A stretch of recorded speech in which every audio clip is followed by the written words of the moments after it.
Radhe Radhe friends, मैं पल्लवी एक बार फिर से आपका अपने channel Shiva art and craft में स्वागत करती हूँ। तो आज मैं लेके आई हूँ 10 नंबर कान्हा जी के लिए प्योर कॉटन की ड्रेस, जो कि आप 9 नंबर कान्हा जी को भी पहना सकते हैं। फिलहाल मैं ये 9 नंबर कान्हा जी को पहना के दिखा रही हूँ, पर बिल्कुल आराम से आप ये 10 नंबर कान्हा जी को भी पहना सकते हैं। बहुत ही प्यारी सी ड्रेस हम यहाँ पर लेके आए हैं कान्हा जी के लिए, जिसमें हमने प्योर कॉटन की बिना बुकरम के यहाँ पर ड्रेस रेडी की है। अगर हमने यहाँ पर लेस भी लगाई है तो वो भी हमने प्योर कॉटन की ही लगाई है। बहुत ही सुंदर यहाँ पर ड्रेस बनी है। अगर फ्रेंड्स आपको किसी भी साइज़ में ये ड्रेस बनवानी है या बाई करनी है तो आप वो कर सकते हैं।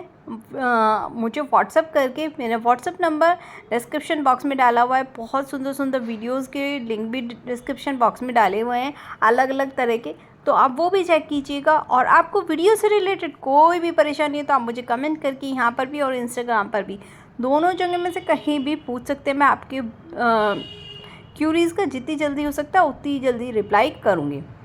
और अगर चैनल पर न्यू हैं तो प्लीज़ सब्सक्राइब करके जाइएगा, बराबर में बने हुए बेल आइकन पे ऑल का प्रेस कीजिएगा, ताकि आपको इस तरह के वीडियोस के नोटिफिकेशन सबसे पहले मिले।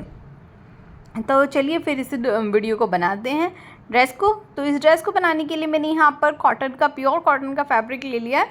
मैंने यहाँ पर तोता कलर का लिया है, आप किसी भी कलर का ले सकते हैं। साथ में हमने यहाँ पर अस्तर लिया है एक वाइट कलर का, आप मैचिंग भी ले सकते हैं या इसी तरह से भी लगा सकते हैं।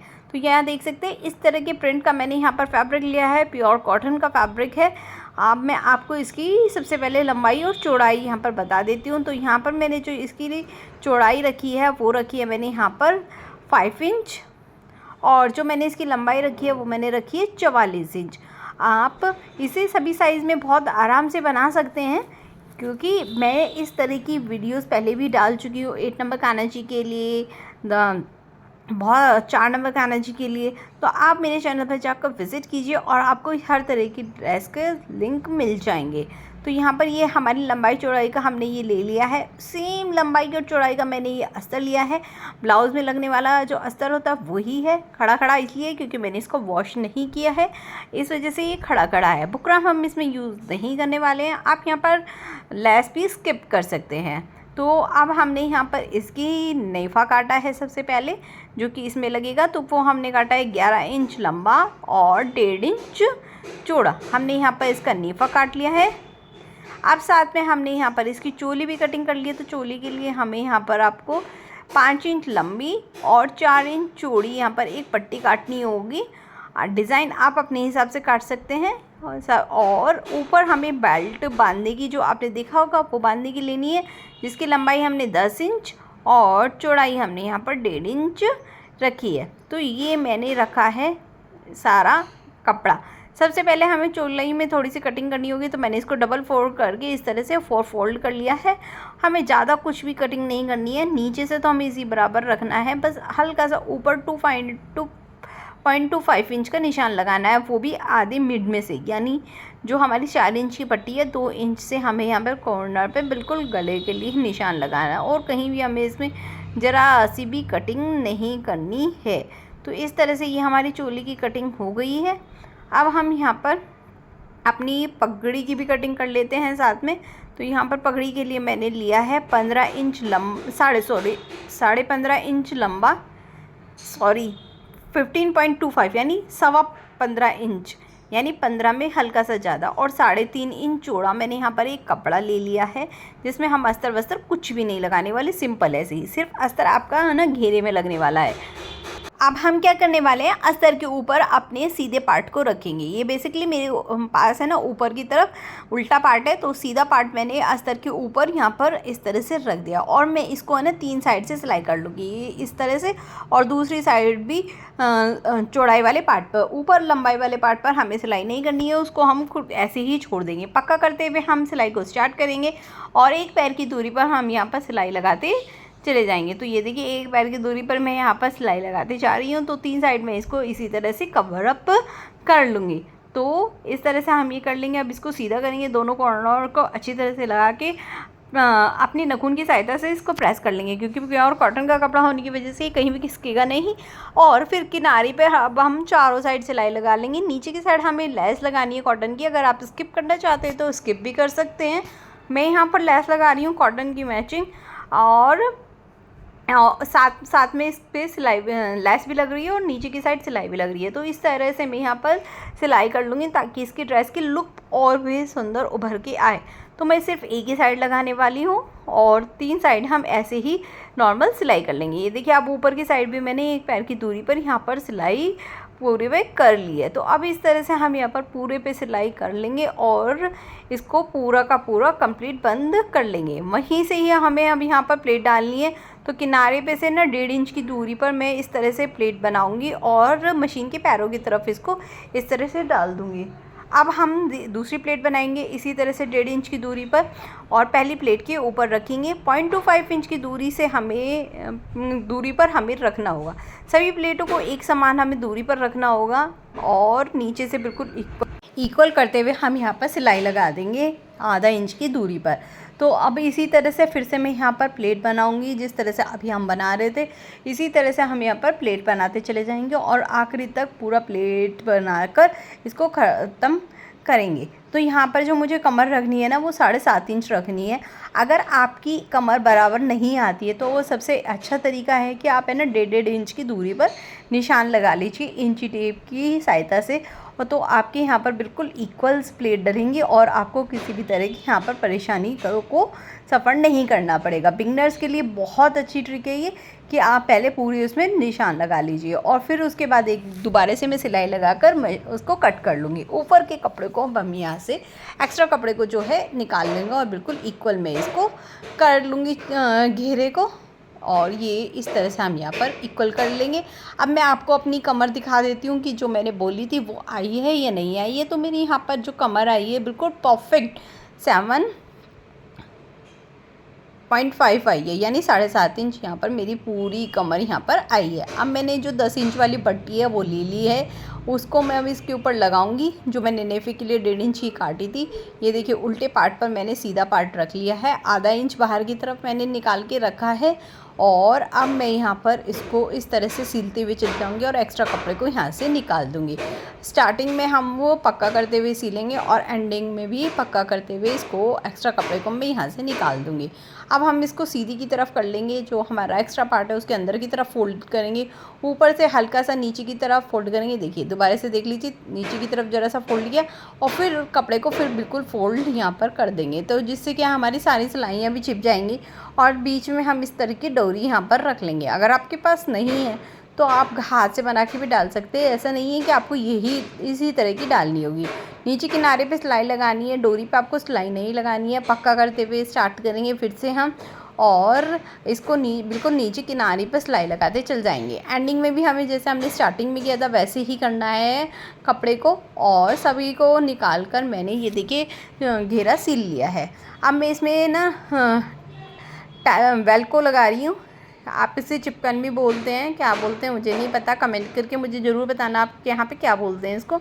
इस वेल्को को मैं नीचे किनारे पे ना दोनों साइड लगा लूँगी। एक साइड पे ऊपर की साइड लगाऊंगी और एक साइड में अंदर की साइड लगा लूँगी। 1 इंच की वेल्को मैंने काटी है, आधा इंच चौड़ी 1 इंच लंबी, और मैं इसको चारों तरफ से सील कर इसको सील लूँगी।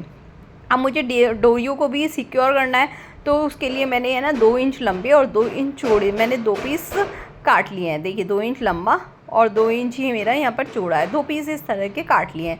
इसको सीधी की तरफ से मैं अंदर की तरफ फोल्ड करूँगी। ये देखिए समोसा शेप बन गई है। इसके बीच में मैं डोरी रखूँगी और दोनों पार्ट को एक दूसरे से मिला दूँगी, ये कुछ इस तरह से। अब हम इसको यहाँ पर सीलने वाले हैं। किस तरह से सीलना है मैं अभी आपको बताती हूँ। देखिए इस तरह से हम रखकर इस पर और डोरी को ऊपर की तरफ निकाल लिया और यहाँ से डोरी पे से हम यहाँ पर सीधी सिलाई यहाँ पर लगा देंगे। तो पक्का करते हुए ये काम मैं फिर से यही काम करूँगी। एक्स्ट्रा कपड़े को यहाँ से हम निकाल देंगे, ये देखिए कुछ इस तरह से, और अब इसको सीधा हम कर देंगे। तो कुछ इस तरह से हमारी ये डोरी भी सिक्योर हो जाएगी। तो इसी तरह से मैं दूसरा पार्ट भी सिक्योर कर लूँगी। अब हम आते हैं चोली को लिया मैंने, डबल फोल्ड कर लिया, और डबल फोल्ड करने के बाद मैं इसको ना 3 साइड से सिल सकते हैं आप। मैंने अभी फ़िलहाल ना 2 साइड से सिला है, पर आप यहाँ पे 3 साइड से सिल सकते हैं। ये जिस तरह से हमने घेरे को सिला था उसी तरह से, बस 4 साइड से नहीं सिलना है। अब 3 साइड से सील कर इसको उल्टा यानी सीधा कर लीजिए और वही किनारे को, दोनों तरफ के किनारे को अंगूठे की सहायता से बिल्कुल सही कर लीजिए। और अब हमें चारों तरफ फिर से सिलाई लगानी है। 2 साइड मैंने यहाँ पर कुछ इस तरह से लैस भी लगाऊंगी। अगर आप नहीं लगा रहे हैं तो आप ऐसे ही चारों तरफ से सिलाई कर लीजिए जैसे मैं कर रही हूँ। बस आपको विदाउट लैस करनी है। मैं अगर लैस के साथ कर रहे हैं आप भी तो ऐसे ही जैसे मैं कर रही हूँ वैसे ही आपको सिलाई करनी है। तो ये देखिए मैंने चारों तरफ अब सील दिया है। और अब हम क्या करेंगे, अपनी डोरी को ले लेंगे। डोरी को हमें किस तरह से इसमें अटैच करना है, डबल फोल्ड करेंगे और बीच में हमें ना एक नोचिंग का निशान लगा लेंगे ताकि हमें पता चल जाए बीच का सेंटर कहाँ है। और अपनी चोली के बिल्कुल बीचों बीच के ऊपर रखेंगे और इस पर हम यहाँ पर सिलाई लगा लेंगे। तो बस एक पैर की दूरी पर हमें ये सिलाई को लगाना होगा। तो मैं ये फटाक से एक पैर की दूरी पर इस पट्टी को चोली के साथ यहाँ पर अटैच कर लूँगी। ये हमारी यहाँ पर बांधने वाली डोरी बनने वाली है जिससे हम गले पे कान्हा जी के बांधने वाले हैं ताकि ये चोली ना नीचे को ना गिरे। तो इस तरह से मैं यहाँ पर 2 सिलाई लगा लूँगी ताकि पक्की हो सके और एक्स्ट्रा धागों को हम यहाँ से निकाल लेंगे। अब मैं इसको पलट कर सीधा कर लूँगी। ये देखिए इस तरह से हम सीधा कर लेंगे। अब जो नीचे वाला पार्ट है वो ऊपर की तरफ थोड़ा सा ऊपर की तरफ अपना आप ही मुड़ जाएगा। मैं उसको पूरी को अच्छी तरह से एंडिंग तक सारे को इसी तरह से मोड़ लूँगी और नाखून की सहायता से प्रेस कर लूँगी ताकि धड़कन ना मुड़े। ऊपर वाले पार्ट को भी इसी तरह से मैं देखिए ऊपर वाले पार्ट को भी इसी तरह से नीचे की तरफ मोड़ा और फिर से एक बार मैं मोड़कर एक बारीक सी डोरी बना लूँगी और जिससे कि हमारे और किनारे पर मैं सिलाई लगा लूँगी जिससे हमारी बांधने वाली डोरी यहाँ पर बिल्कुल रेडी हो जाएगी। बिल्कुल किनारे पर हमें यहाँ पे सिलाई लगानी है। बहुत ही प्यारी सी यहाँ पर लुक आनी चाहिए। और ये हमारा हो गया। अगर आपके पास कपड़ा कम है तो जो आपने बांधने वाली डोरी कमर पे डाली है वो भी आप लगा सकते हैं। अब इसको हमें ना घेरे के साथ अटैच कर लेंगे। घेरे के साथ अटैच करने के लिए मैंने ये देखिए घेरे को लिया, उसे फोल्ड करके उल्टी साइड उसके बीचों बीच सेंटर में निशान लगा लिया। अब ये देखिए इस पर मैंने चोली में भी निशान लगा लिया। ये मैंने सीधी साइड लगाया, ये उल्टी साइड है, ये सीधी साइड है मेरी। और सीधी साइड मैंने बीचों बीच निशान लगा लिया, घेरे के भी लगा लिया और निशान को निशान के ऊपर इस तरह से रख दिया। जो हमने वो सिलाई लगाई थी नेफे के लिए उससे नीचे रखा है और वहाँ पर मैं इसको इसके साथ अटैच कर लूँगी। 2-3 सिलाई लगा दूँगी ताकि हमारी पक्की हो सके। और ये देखिए हमारा यहाँ पर घेरा और चोली बिल्कुल यहाँ पर रेडी हो गई है। आगे मैं आपको टोपी की भी बताऊँगी। पहले फ़िलहाल आप ये देख लीजिए इस तरह से इसकी कुछ हमारी ड्रेस की यहाँ पर ब्यूटीफुल सी लुक आई है कॉटन की। अब मैंने यहाँ पर है ना अपनी पगड़ी ले ली है जो कि बिना फ्रिल की है, उसको मैंने डबल फोल्ड करके उल्टी साइड अब इसके भी मैं 2 साइड सिलाई लगा लूँगी। तो ये देखिए सीधी एक पैर की दूरी पर पक्का करते हुए हम दोनों साइड और कर लेंगे और इसको भी हम चोली की तरह सीधा कर लेंगे। सीधा करने के बाद इसकी जो खुला वाला पार्ट है उसको अंदर की तरफ करके उसके किनारे पर भी हम सिलाई लगा लेंगे। ये चारों तरफ हमें लगानी है। अब मैं इस पर भी एक साइड में यहाँ पे लैस लगा रही हूँ। जो अब हर बार हम नीचे की तरफ कर रहे थे लैस का मुँह, इसमें हमें पगड़ी में ऊपर की तरफ करना होगा। एक साइड हम लंबाई वाली साइड हम यहाँ पर लैस लगा लेंगे, दूसरी साइड हम ऐसे ही नॉर्मल यहाँ पर सिलाई कर लेंगे। और ये देखिए मैंने यहाँ पर चारों साइड ये सिलाई लगा ली है। अब मेरी ये ना बन के कितनी तैयार हुई है ये देख लीजिए। तो यहाँ 14.5 इंच लंबी और मेरी 1.5 इंच चौड़ी यहाँ पर ये पगड़ी रेडी हुई है। अब इस पे मैं साढ़े 2.5 पे 2.5 इंच पे और दूसरा निशान मेरा यहाँ पर 10 इंच पर लग जाएगा। तो मैंने यहाँ पर 2 निशान लगा लिए हैं स्टार्टिंग से। अब उसको उल्टी कर लेंगे पट्टी को और जो हमारा लेफ़्ट हैंड वाली मतलब उल्टे हाथ वाली है वो सीधे हाथ वाली के ऊपर हो जाएगी। और ये देखिए हमारे जो निशान है ना वो एक दूसरे को काटेंगे और यहाँ पर मैं चारों तरफ सिलाई लगा दूँगी कुछ इस तरह से। आप ये भी कर सकते हैं, सिर पर नाप कर भी कान्हा जी की पगड़ी को यहाँ पर रेडी कर सकते हैं। अगर आप सिर पे नहीं नापना चाहते तो इस तरह से भी बना सकते हैं। अब दोनों जो पट्टी हैं उनको अंदर पीछे की साइड इस तरह से उस वाली पट्टी के अंदर यहाँ पर निकाल दीजिए और नीचे की तरफ सही से सेट करके नीचे की तरफ हम यहाँ पर सिलाई लगा लेंगे। तो ये देखिए कुछ इस तरह से हमारी सेट हो जाएगी और यहाँ पर नीचे हम सिलाई लगा देंगे। तो फटाफट हम यहाँ पर भी सिलाई लगा देंगे और क्या हमारी यहाँ पर पूरी ड्रेस कंप्लीट हो जाएगी। तो यहाँ पर मैं 1-2 सिलाई लगा दूँगी ताकि हमारी यहाँ पर उधड़े नहीं और ये हमारे धागे कट हो जाएंगे। और अब मैंने ये ड्रेस को पहनाने का तरीका स्टार्टिंग में बता दिया। उम्मीद करती हूँ आपको ये ड्रेस समझ में भी आई होगी, अच्छी लगी होगी, बिगनर्स को भी अच्छी लगी हो और समझ में भी आई। अगर अच्छी लगी हो और समझ में आई हो तो प्लीज़ लाइक करें, सब्सक्राइब करें, कमेंट में राधे राधे लिखें और कोई भी चीज़ अगर बाय करनी हो तो मेरे व्हाट्सएप नंबर पर मैसेज करके आप मुझसे पूछ सकते हैं कि आपको किस भी ड्रेस के कितने रेट आपको लगने वाले हैं। तो चलिए, और ऐसी ही वीडियोस को देखने के लिए मेरे चैनल पे बने रहे। मिलते हैं एक नई वीडियो के साथ। राधे राधे, हरे कृष्णा।